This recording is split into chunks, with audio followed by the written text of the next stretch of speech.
Hey guys, and welcome to today's tutorial on another one of my favorite page styles.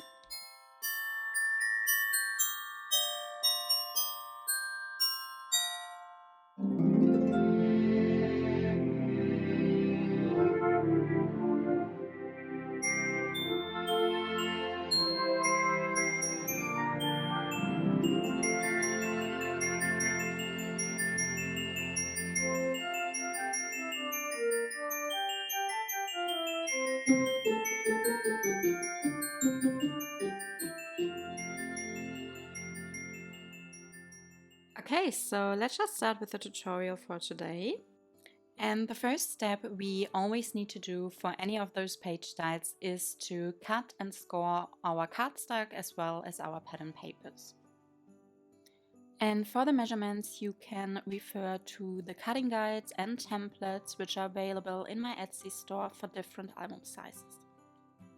And when I cut my cardstock and pattern paper, I always like to label all the elements I have cut. So this is just an example on how to use your cutting guides for cutting and scoring your cardstock and pattern papers. And then after scoring, you can go ahead and do the next step. But then for cardstock element C for today's page style, I actually recommend to use the template which comes with the cutting guide. So some of those templates I just like to print out and back onto some chipboard, and then I can always use it when I need it. And with this cardstock element, I think it's just easier to use this template, but of course you could also like cut it diagonal and then cut the corners according to the measurements on the cutting guide, because they again depend of course on the album size you want to make. And then for pattern paper C, I also like to use the template, and this is especially helpful when you have a smaller piece of pattern paper. So as you could see, it's fine with the square piece I cut first because I need 2 of pattern paper C. But if you have smaller pieces with the template, you will be able to cut the perfect triangle. So the next step for this page style is to attach tape right next to the scoring lines. So we have already scored our cardstock, and now we can take our 3/8 of an inch tape, so at least that's what I like to use, and you just want to make sure that you place it on this little flap we have created with scoring, and you just place it right next to the scoring lines without actually covering the scoring lines. And after attaching our tape, we want to cut off the corners of the little flaps we created with scoring.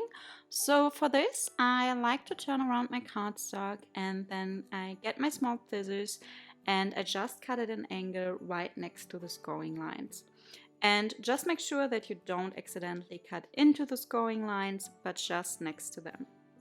Once you have cut off the corners, you can go ahead and actually fold up the little flaps we created. And for this, turn around your cardstock because you don't want to fold it up on the side where you scored it or where you placed the tape on. So we want to fold it on the back side. And then I also like to get my bone folder and burnish it down. Only for cardstock element C, we actually want to fold up the flap in the other direction. So we actually want to fold it up on the side we have placed our tape on, because we want the tape to basically be on the inside of the flap. For the next step, we need to attach our cardstock elements A on top of each other. And actually we start by attaching one of the cardstock elements to another one. And for this, I like to get off the tape backing just at one side. And then, as you can see, just place it on a second cardstock element A on the same side with the flap. And I like to hold up the sticky side, so where I removed my tape backing already. And then I can align it on the side which is not sticky yet. And once I have it in place, I can remove the rest of the tape backing, and then it should be yeah, perfectly straight on top of each other. Repeat this step for the second pair of cardstock element A, so you don't want to attach them all on top of each other, but 2 each. Now we want to attach our cardstock elements A onto our cardstock element B, and for this you basically have to slide those cardstock elements A into each other, and then make sure that's all straight and perfectly laying on top of each other, and then hold it in place, and now you have those 2 flaps on the back side, and that's what you want to have to attach it to cardstock element B. And then for attaching, again, I like to remove just half of the tape backing on each side, and then I hold up the sticky side and I just align the construction onto the edge of cardstock element B. And once I have it in the correct position, I go ahead and press it down and remove the rest of the tape backing. Now the next cardstock element to attach to this construction is our cardstock element C, and for this you want to close up your little booklet, and then you want to attach this to the open side of the booklet, and you actually want to attach the flap to the back of this booklet. So I just like to bring it in the correct position and make sure that it's perfectly aligned, and then I hold it in place, I turn around my construction, and then I can open up this little flap and make sure that the booklet is not covering the scoring line but just right next to the scoring line, and then you can go ahead, remove the tape backing, and fold down your little flap. And I like to get my bone folder to burnish it down as well.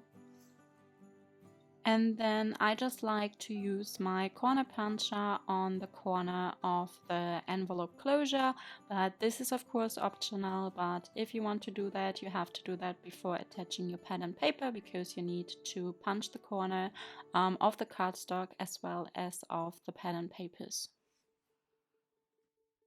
And then we can cover our cardstock elements with the coordinating pattern papers. So we add pattern paper C to cardstock element C, and then the pattern paper A onto our cardstock element A. And when I attach my pattern paper onto my cardstock elements, I always prefer to use wet glue instead of tape, because by using wet glue, you are still able to move around your pattern paper until you find the right position and have an even border of cardstock around it.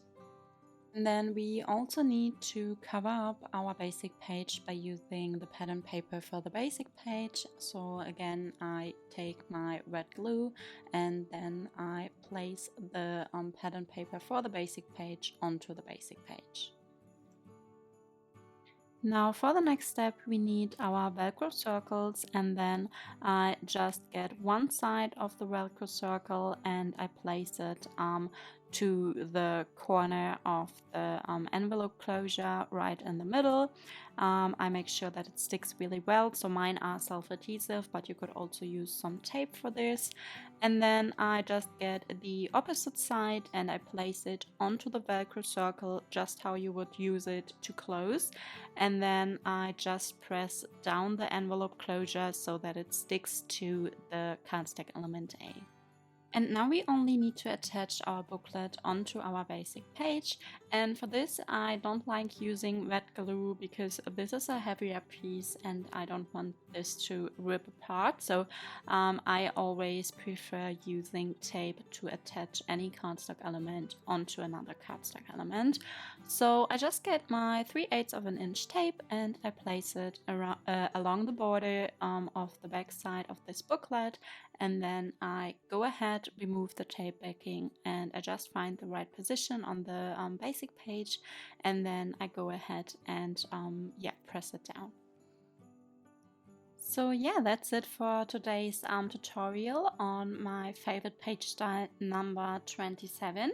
So this envelope style booklet, and as you can see, you can fit a lot of full-size photos in here in landscape. And I think it's just a fun little booklet, which looks like an envelope but not really is an envelope, and I thought it just fitted perfectly also with the collection I've used in my Christmas album. So yeah, I really hope that you enjoyed today's tutorial. And if you did so, I would love to get your feedback in the comment box down below. And of course, it would also mean a lot to me if you could give this video a like, a thumbs up, and subscribe to my channel if you haven't already. So I hope that you are having a great day, and I would love to see you in my next video.